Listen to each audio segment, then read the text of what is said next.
August 6th, 1945, 8:14 in the morning, 31,000 feet over Japan. Captain Theodore Van Kirk sits at the navigator's table. Enola Gay, Boeing B-29, Superfortress. 6 hours into the flight from Tinian Island, he's staring at numbers, wind velocity, altitude, temperature, drift angle, the calculations that will determine where 9,900 pounds of uranium-235 falls. The bomb, codenamed Little Boy, is already armed, sitting in the modified bomb bay. Directly behind him, 4 tons of the most expensive, most secret, most powerful weapon ever created. $2 billion, 3 years of work, 130,000 people, all focused on this moment, this mission, this target, the aiming point. Aioi Bridge, T-shaped bridge, center of Hiroshima, precision target, industrial area, military headquarters, communications hub, the Norden bomb site. Most classified device in the American arsenal can theoretically put a bomb in a pickle barrel from 30,000 feet, in theory. But theory requires perfect conditions, perfect calculations, perfect execution. Van Kirk has none of those. The wind changed 20 minutes ago, different from the forecast, different from the mission plan. The altitude is higher than briefed, 31,000 feet, not 29,000. Temperature different, air density different. Every variable changed. He has 60 seconds to recalculate everything, to input new coordinates into the Norden, to give Bombardier Tom Farabee the exact aiming point. 1 degree of error equals 1 mile of missed distance.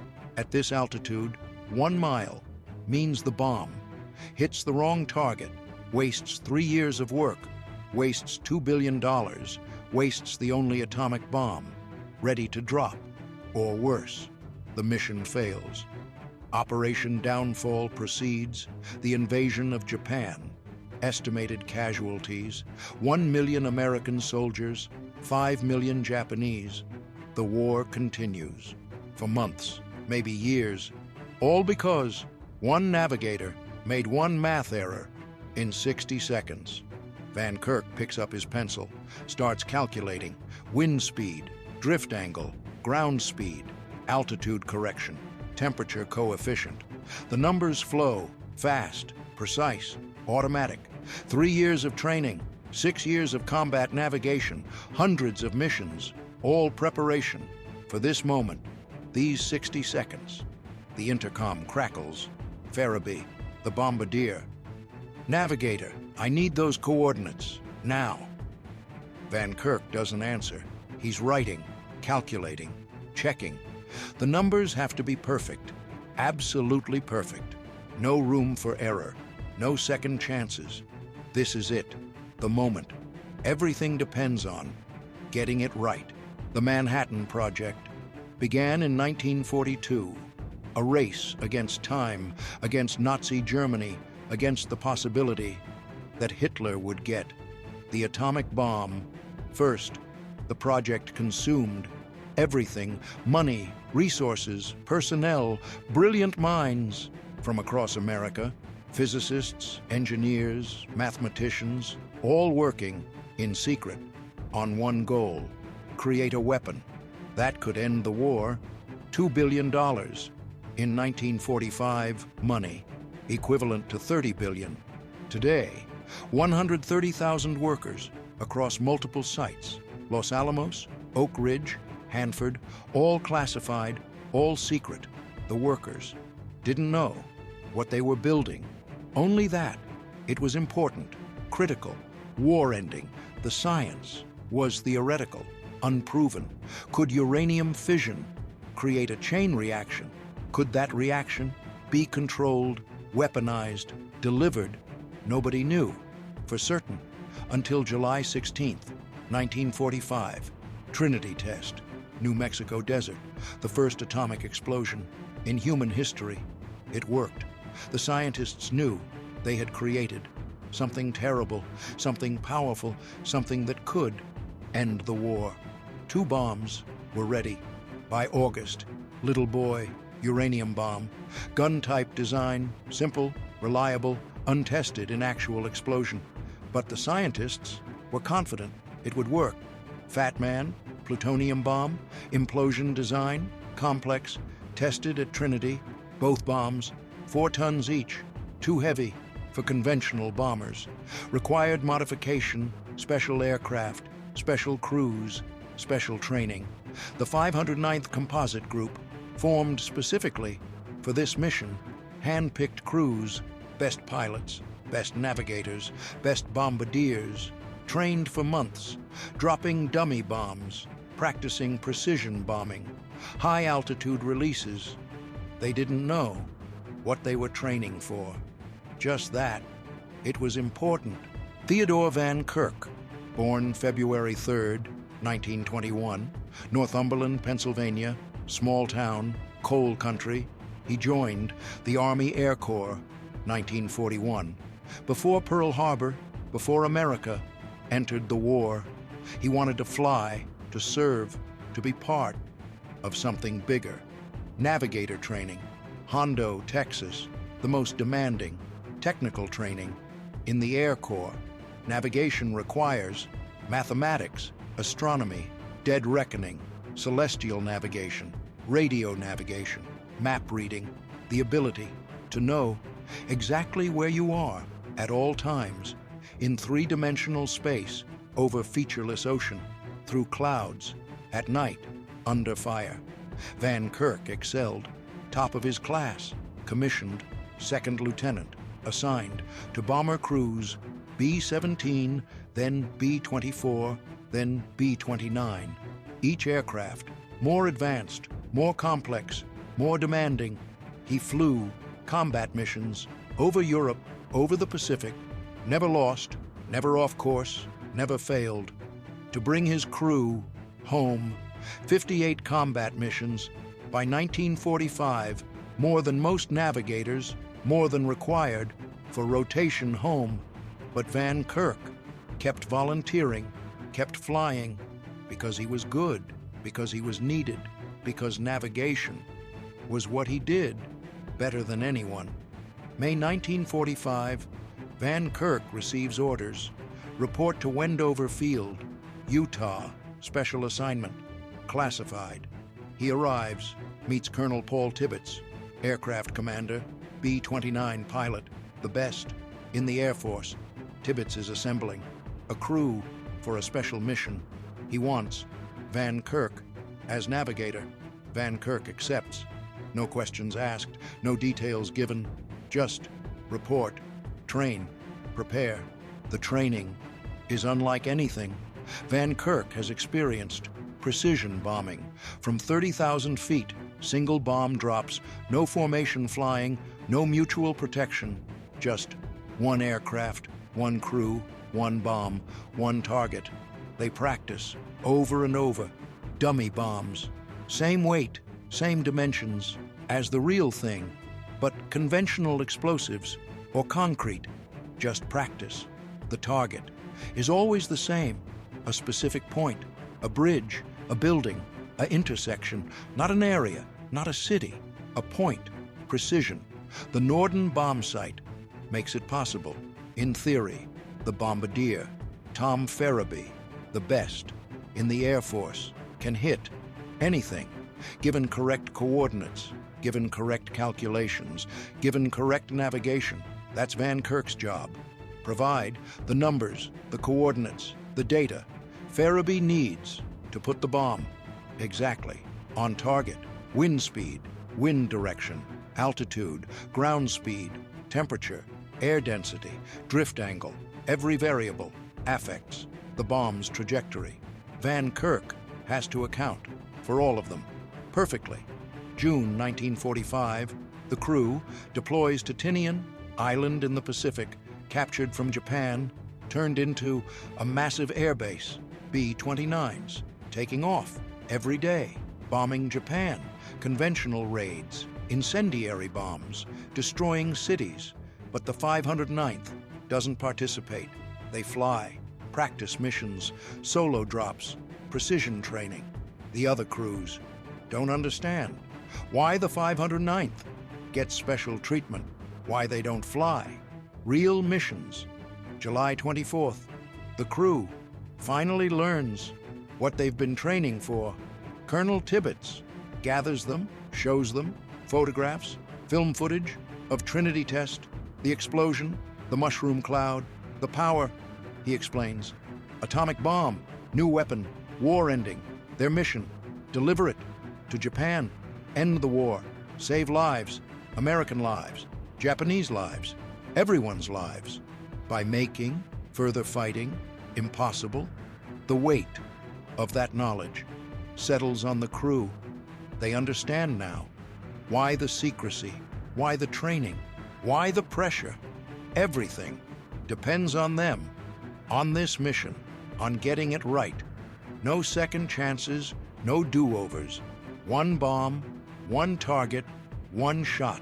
August 6th, 02:45 hours, Tinian Island, the crew boards, Enola Gay, named after Tibbets's mother, B-29, serial number 4486292, modified, bomb bay enlarged, bomb doors strengthened, weight reduced, range extended, everything optimized. For this mission, this bomb, little boy, is already loaded. 9,900 pounds, 10 feet long, 28 inches diameter, uranium-235, gun-type design. When dropped, a conventional explosive fires one piece of uranium into another, creating critical mass, chain reaction, nuclear fission, explosion, equivalent to 15,000 tons of TNT, never tested in actual detonation. But theory is sound. It should work. The crew, 12 men, Tibbets, pilot, Captain Robert Lewis, co-pilot, Van Kirk, navigator, Farabee, bombardier, Jacob Beeser, radar countermeasures, plus 7 others, gunners, engineers, radio operator, all hand-picked, all trained, all ready. 02:45. Engines start. 1, 2, 3, 4. Wright R3350 duplex cyclones, 2,200 horsepower each. The sound is deafening. The aircraft shudders, shakes. 70 tons of aircraft, bomb, fuel, crew, equipment, ready to fly. 0517, wheels up. The B-29 climbs slowly, heavily. The runway, 8,000 feet long, barely enough. The aircraft uses every inch. Finally, airborne, climbing, toward Japan, toward Hiroshima, toward history. Van Kirk is at his station, navigator's table, behind the pilots. He has charts, maps, calculations, weather data, wind forecasts. He knows the route by heart. Tinian to Iwo Jima, to Japan, to Hiroshima. Straight line, 6 hours, 1,500 miles, simple navigation, in theory. The flight is routine until it's not. At 0630, 6 Iwo Jima rendezvous, 2 other B-29s, join formation, observation aircraft, scientific instruments, cameras, recording, the mission, the explosion, the results. 3 aircraft flying in loose formation toward Japan. Van Kirk monitors position, constantly checking, rechecking, dead reckoning, radio navigation, celestial navigation. Every method confirms they're on course, on time, on target.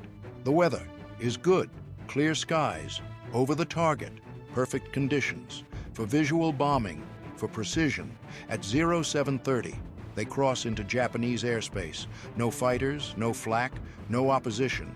The Japanese don't expect bombing raids. This early, this small, 3 aircraft, not worth. Scrambling fighters, they let them pass. Assuming reconnaissance mission, weather observation, nothing important. 0800, Hiroshima, visible ahead. Van Kirk can see it. Through the navigator's window, city, port, industrial area, military installations. The target, Aoi Bridge, T-shaped, distinctive, easy to identify. From altitude, perfect aiming point for precision bombing, for the Norden, for Ferriby. But something's wrong. Van Kirk checks his data, wind speed, different from forecast. The weather aircraft sent updates. 20 minutes ago, wind from the north, 15 knots, not the south, not 10 knots, as briefed. The altitude, also different. Tibbets climbed higher, for safety, for bomb release, 31,000 feet, not 29,000, as planned. Every variable changed. The calculations Van Kirk prepared hours ago are wrong, not slightly wrong, significantly wrong. At this altitude, with this wind, with these conditions, the bomb will miss by more than a mile. Unacceptable, catastrophic, mission failure. 0814, 1 minute before bomb release. Ferriby keys the intercom. Navigator, I need coordinates. Wind correction. Drift angle. Now. Van Kirk, already working. He grabs his circular slide rule, E6B flight computer, standard navigation tool. But nothing about this mission is standard.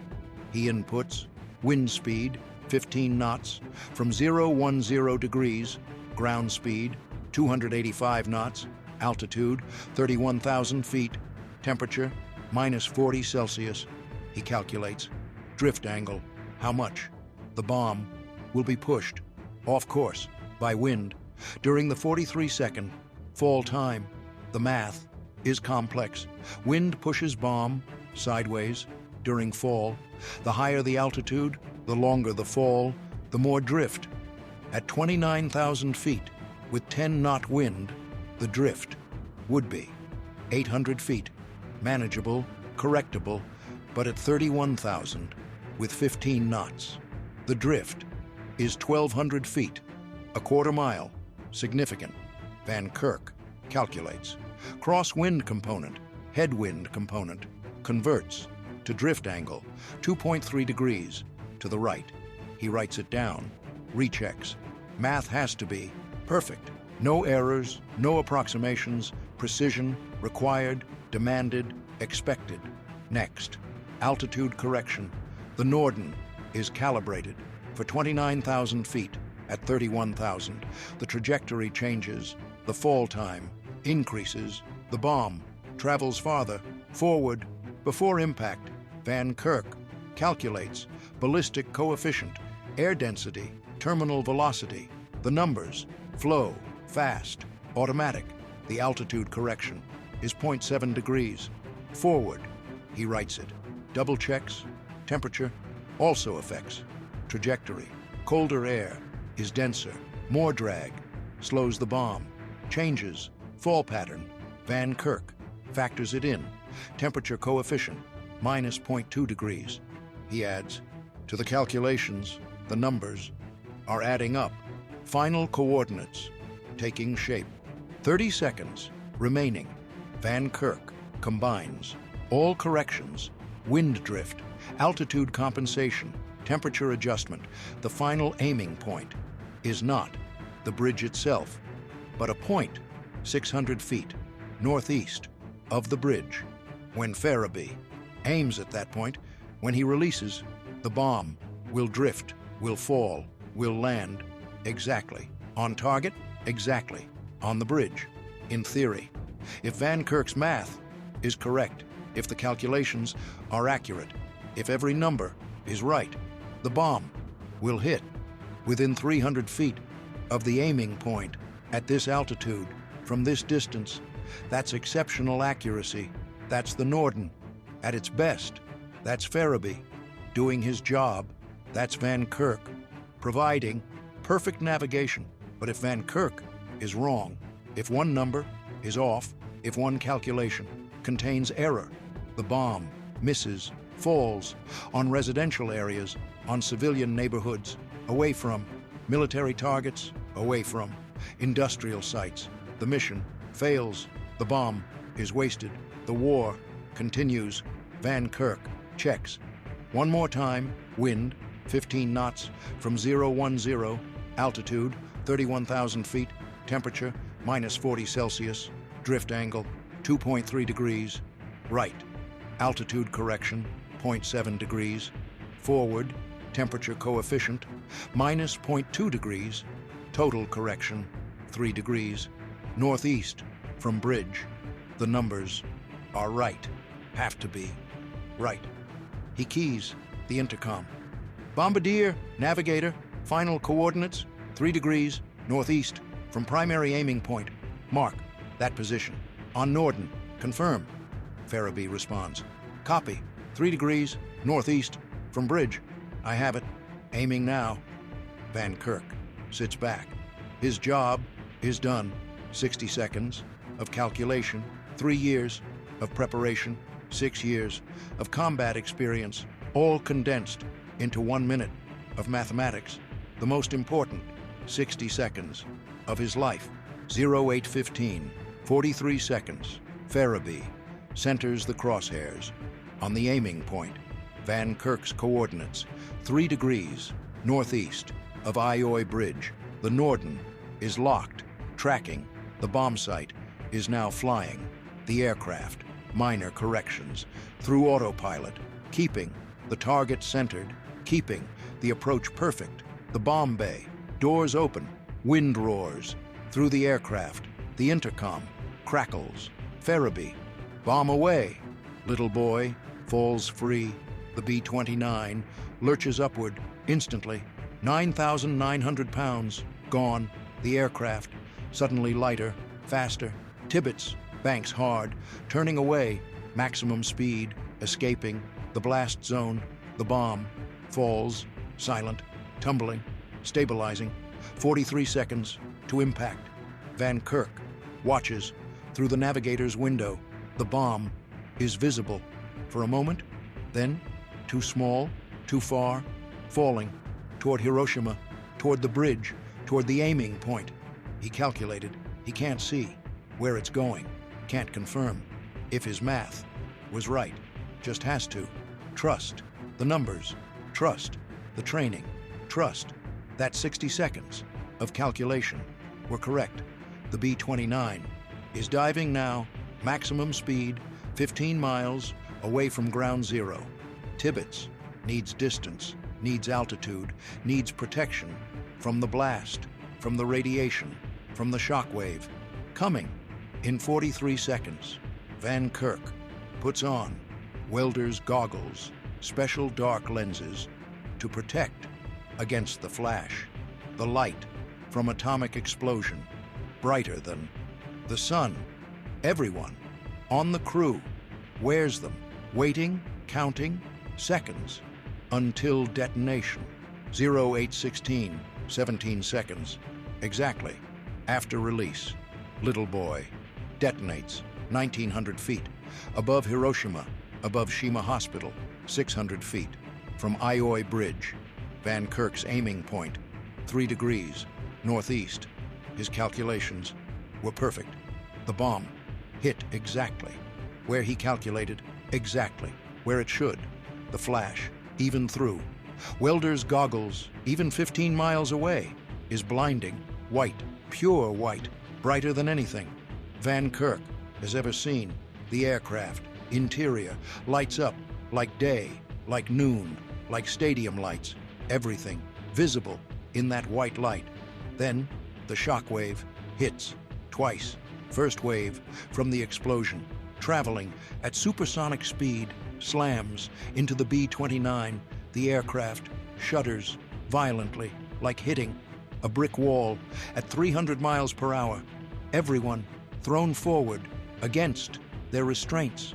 The airframe groans, flexes, metal, stressed, beyond design limits. Second wave, reflection from the ground, bouncing back up, hits harder than the first. The aircraft drops 200 feet, instantly, falling out of control. For a moment, Tibbets fighting the controls, regaining stability, leveling out. The crew, silent, shocked by the violence of the blast. 15 miles away. What must it be? Like, at ground zero. Van Kirk looks back. Through the window, the mushroom cloud is already forming, rising, 40,000 feet, 50,000, still climbing. The cloud is purple, black, orange, red, all colors at once, boiling, churning, growing. The sight is terrifying, beautiful, terrible, beyond description, beyond comprehension. He knows what that cloud means, what that explosion represents, the end of the mission, the success of his calculations, the validation of 3 years of work, but also the beginning of something he can't fully understand, can't fully grasp. The atomic age has arrived. His navigation made it possible. The flight back to Tinian is silent. The crew doesn't speak, doesn't celebrate, doesn't process what they've done, what they've seen. They just fly, mechanically, automatically. Van Kirk plots the course. Home, standard navigation, standard procedures, nothing special, except everything is different now. 13:58 hours, Enola Gay lands, Tinian. The crew deploys, steps out into tropical heat, into sunlight, into a world that doesn't know yet what happened, what changed. The base greets them like any mission, routine, standard. The crew says nothing, just debriefs, reports, confirms, mission accomplished, bomb on target, success. The next day, August 7th, Japan doesn't surrender, doesn't respond. Radio silence. The Americans wait, hoping, expecting that one bomb, one demonstration of atomic power would be enough to end the war, to force surrender, to make further fighting pointless. August 9th, Japan still hasn't surrendered. Fat Man, the second bomb, is dropped on Nagasaki by another crew, another B-29, another precision mission, another navigator, calculating, another bombardier, aiming, another success, another city, another mushroom cloud.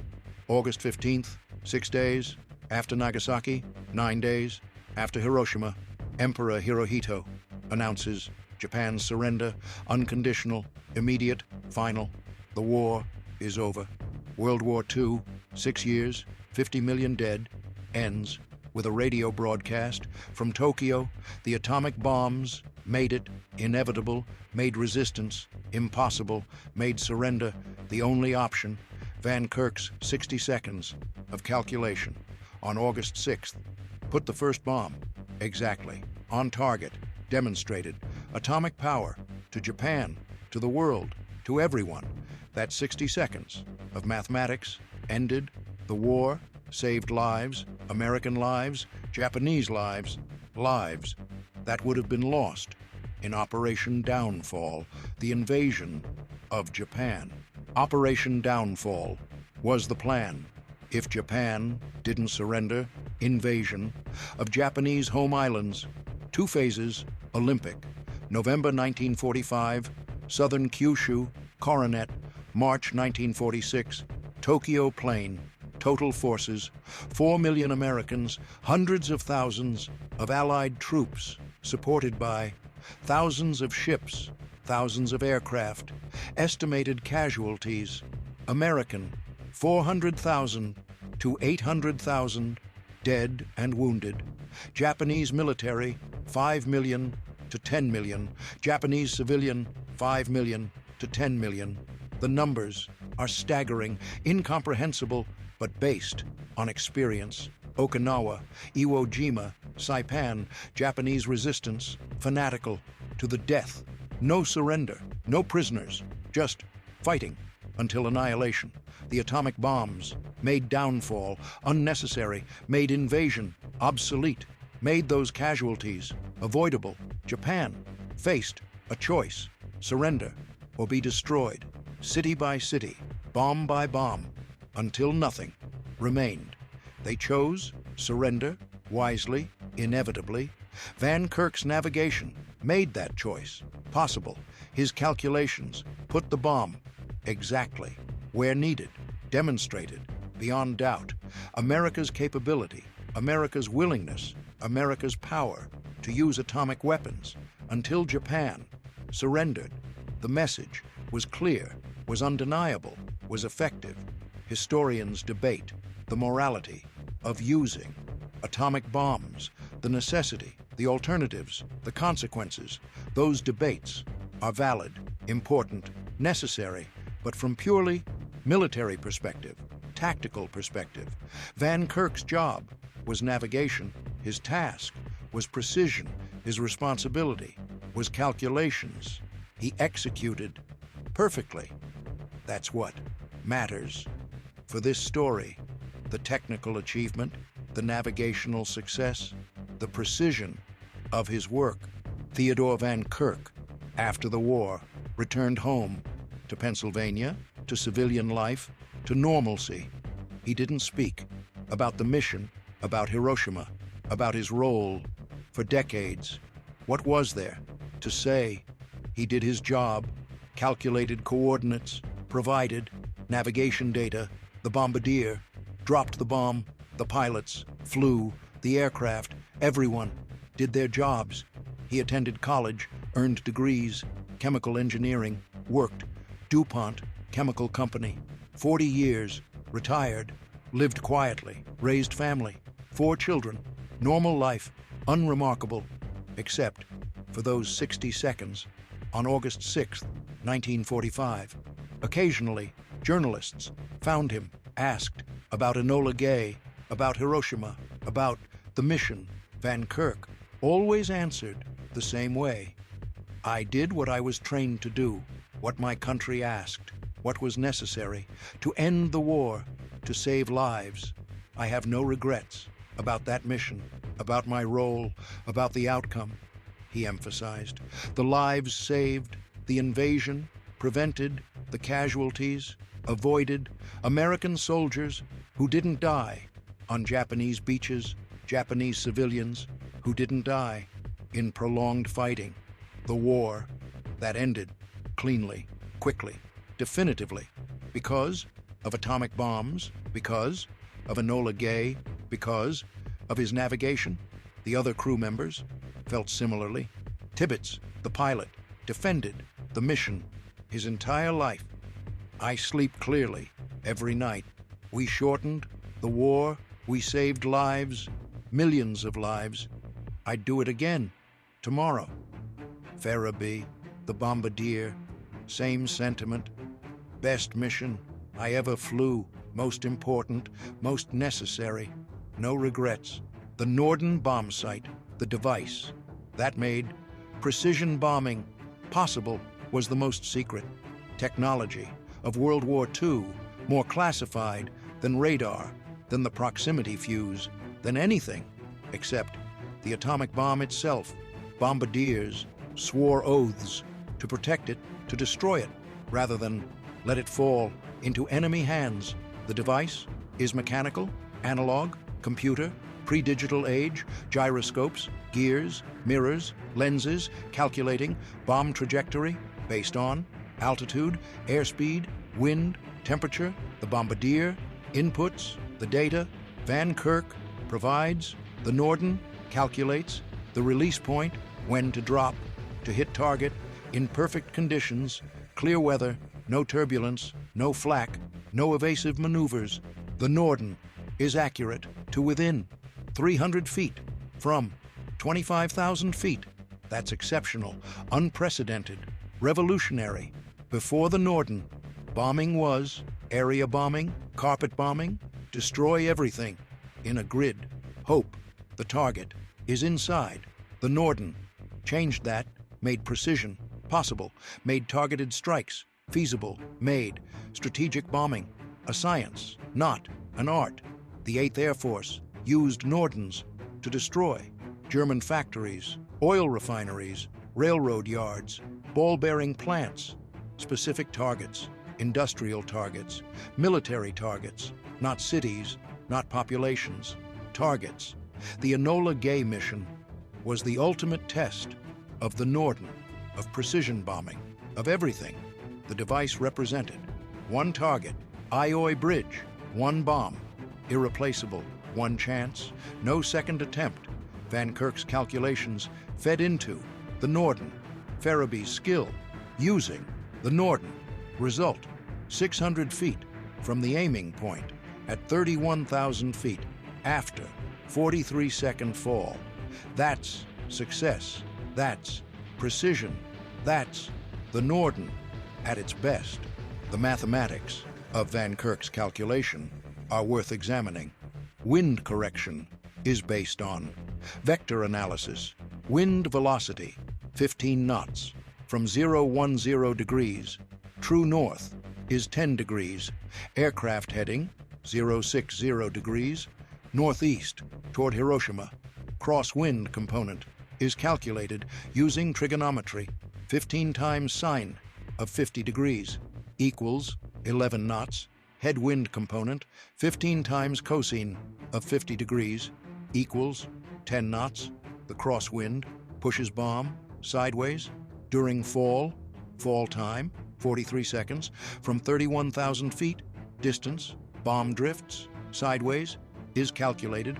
Crosswind velocity times fall time, 11 knots, equals 18 feet per second, times 43 seconds, equals 770 feet, almost a quarter mile. Drift angle is calculated from drift distance and forward travel. The bomb also moves forward during fall at aircraft speed 285 knots equals 480 feet per second times 43 seconds equals 20,640 feet, almost 4 miles. The ratio of sideways drift to forward travel gives drift angle 770 divided by 20,640 equals 0.037 times 57.3 degrees per radian equals 2.1 degrees. Van Kirk calculated 2.3 degrees. The difference is margin for safety, for uncertainty, for variations in wind during fall. July 28, 2014, Theodore Van Kirk dies. Phoenix, Arizona, 93 years old. Natural causes. He was the last surviving crew member of Enola Gay, the last man who was there on August 6, 1945, who saw the flash, the cloud, the beginning of the atomic age. His obituary made headlines worldwide. Last Enola Gay crew member dies. The story repeated. His role, navigator, his calculations, his 60 seconds of mathematics. That ended. The war, the articles, debated, the mission, the morality, the necessity, the consequences, as they always do, as they always will. Van Kirk's family released a statement. Quote, "He was proud of his service, proud of his crew, proud of what they accomplished. He believed the mission was necessary, was justified, was correct. He had no regrets, no apologies, no second thoughts. He did his duty as he saw it, as his training demanded, as his country required." The Smithsonian National Air and Space Museum houses Enola Gay, the actual aircraft, restored, displayed in Dulles, Virginia. Millions of visitors see it every year, read the plaques, the explanations, the history. Some understand the necessity, the context, the alternative. Others see only the consequences, the destruction, the deaths. Both views are valid, both perspectives exist. Van Kirk is buried. Westwood Village Memorial Park, Los Angeles, Section D, Lot 197. The headstone lists his rank, Captain, United States Army Air Forces, his service, World War II, his birth and death. No mention of Enola Gay, of Hiroshima, of the mission. Just a veteran who served, who did his duty, who came home. The legacy of Van Kirk's 60 seconds extends beyond, the mission, beyond, the war, into the nuclear age, the atomic age, the age of mutually assured destruction, of deterrence, of the threat, of annihilation, preventing future wars. The atomic bombs on Hiroshima and Nagasaki demonstrated to the world what nuclear weapons could do. The destruction, the power, the finality. Every nation saw, every military understood, every leader recognized that atomic weapons changed everything, changed warfare, changed diplomacy, changed the world. The Cold War that followed was built on the foundation of Hiroshima. The Soviet Union developed atomic weapons 1949, Britain 1952, France 1960, China 1964. The arms race began, both sides building thousands of warheads, missiles, bombers, submarines, enough to destroy the world multiple times, but they didn't. No one has used atomic weapons in war since August 9th, 1945, Nagasaki, 79 years, and counting, the longest period without major power war in modern history, because everyone knows what nuclear weapons do, what they cost, what they destroy.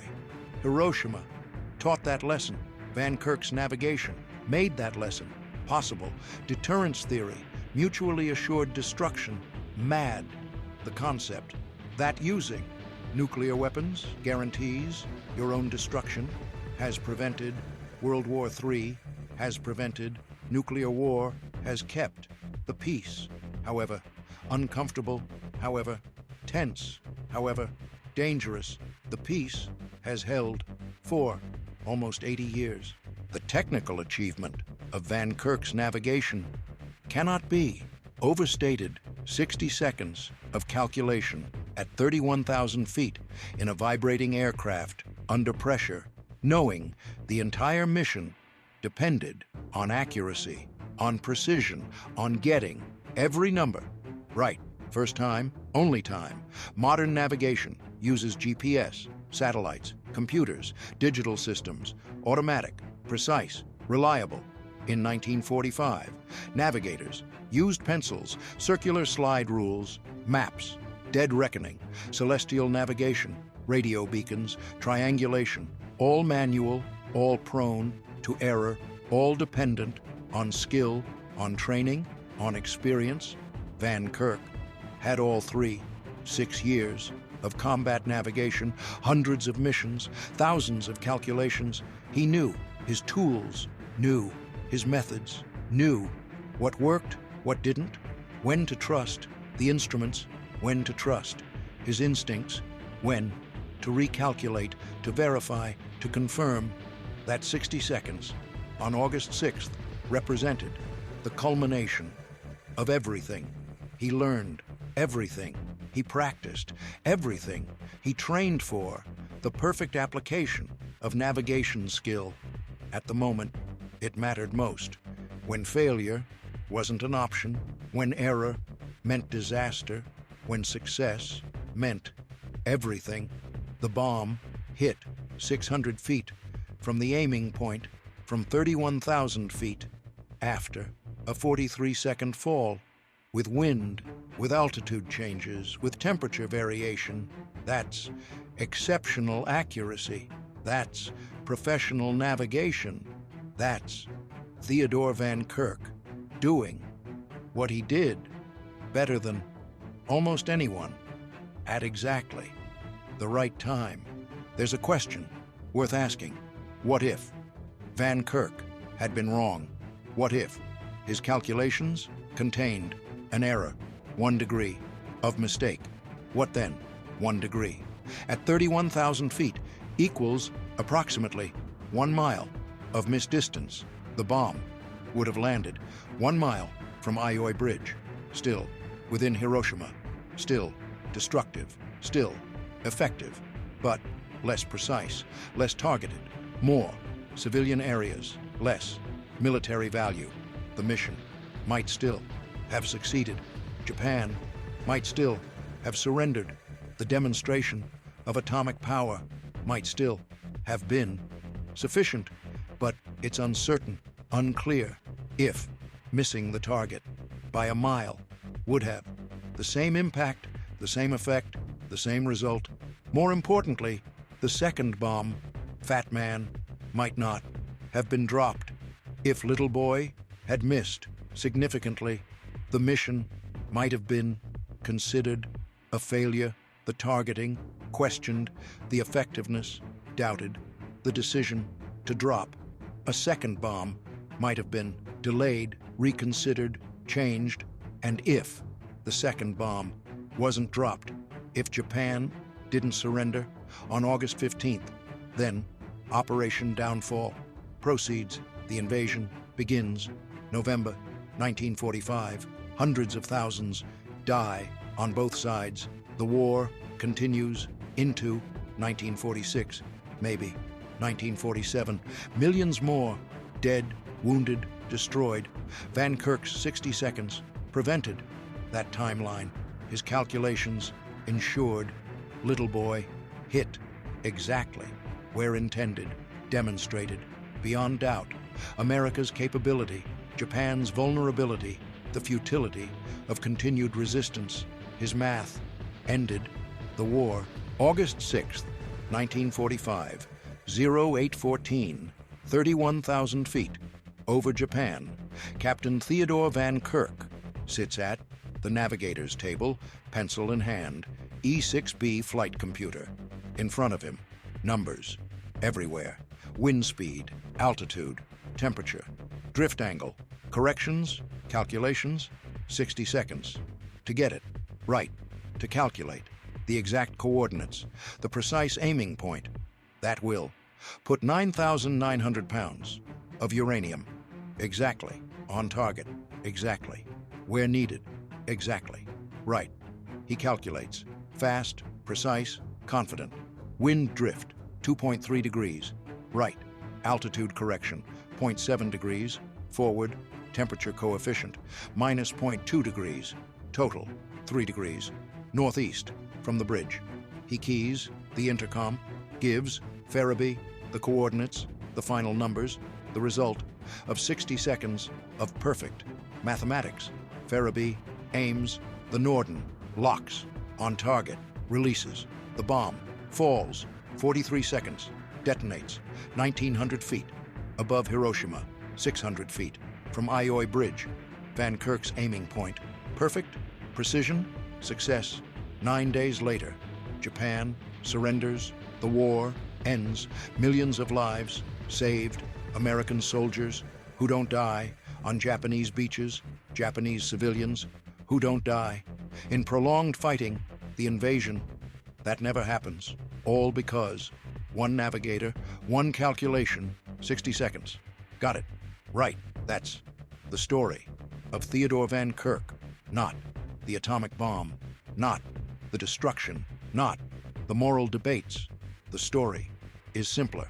A navigator doing his job, calculating coordinates, providing data, under pressure, under time, under the weight of everything, and getting it perfect when perfect was required.